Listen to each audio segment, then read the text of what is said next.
tapi kemudian perlu ada namanya uji klinis fase 3 yang itu dilakukan terutama pada saat untuk menilai efikasi, safety, dan imunogenitasnya.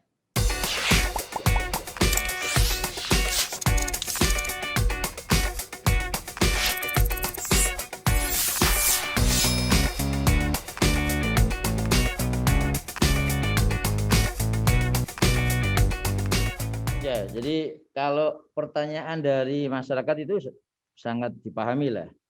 Karena ini satu kondisi yang baru gitu loh. Karena kalau sebenarnya kalau vaksin imunisasi kan kita sudah pengalaman lah. Dalam artian beberapa kali juga kita pernah dulu ada namanya program PIN kan, bukan imunisasi nasional, ya kan.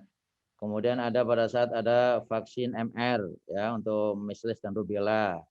Terus kemudian banyak yang artinya proses vaksinasi imunisasi itu memang sudah menjadi program sebenarnya di semua negara termasuk di negara Indonesia. Pertanyaan-pertanyaan itu muncul dikarenakan memang ini satu kondisi yang baru gitu loh. Ya.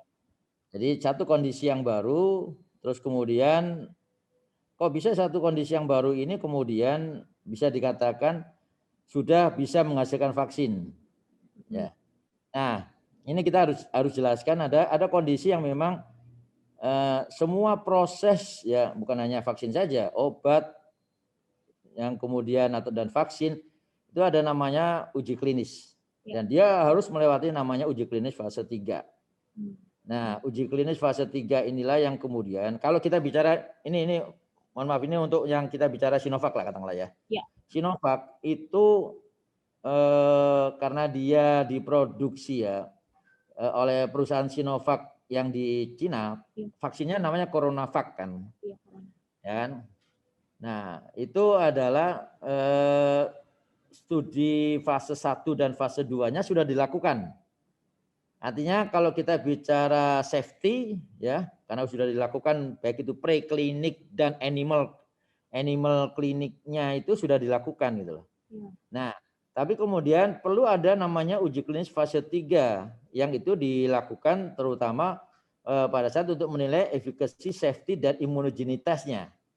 Nah, uji klinis fase 1, fase 2 dan fase 3 dan di fase 3-nya inilah yang kemudian kalau Sinovac bukan hanya dilakukan oleh Indonesia saja, dia dilakukan juga oleh beberapa negara yang lain termasuk Turki dan Brazil.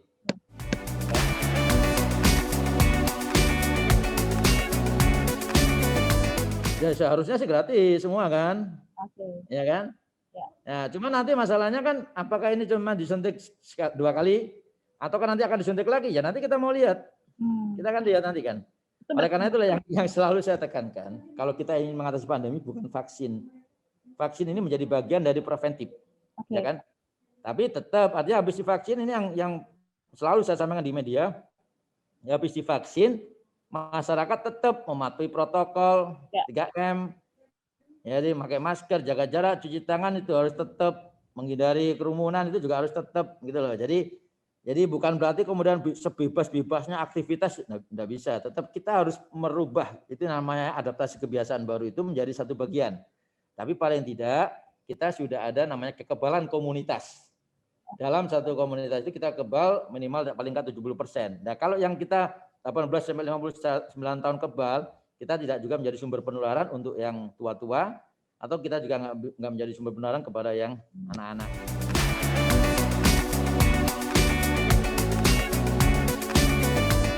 Vaksin itu adalah herd immunity artificial. Ada namanya herd immunity alamiah, menunggu orang semuanya kepapar. Itu enggak mungkin gitu loh. Itu resikonya akan sangat besar itu, bahkan kematian semakin tinggi gitu. Nah, tapi kemudian ada namanya vaksin, yang itu adalah herd immunity artificial. Masyarakat disuntik vaksin ini yang inactivated untuk membentuk kekebalannya. Ya, untuk membentuk antibodinya. Targetnya adalah ideal herd immunity itu tercapai kalau di atas 70%. Artinya 70% dari populasi kalau kita bicara di Indonesia sudah tervaksinasi, maka kita bisa bebas dari pandemi. Kenapa? 70% ini menjadi itu tidak menjadi sumber penularan dan tidak tertular gitu. Ya. Gitu loh. Itu jadi target kalau secara epidemiologi itu adalah 70%.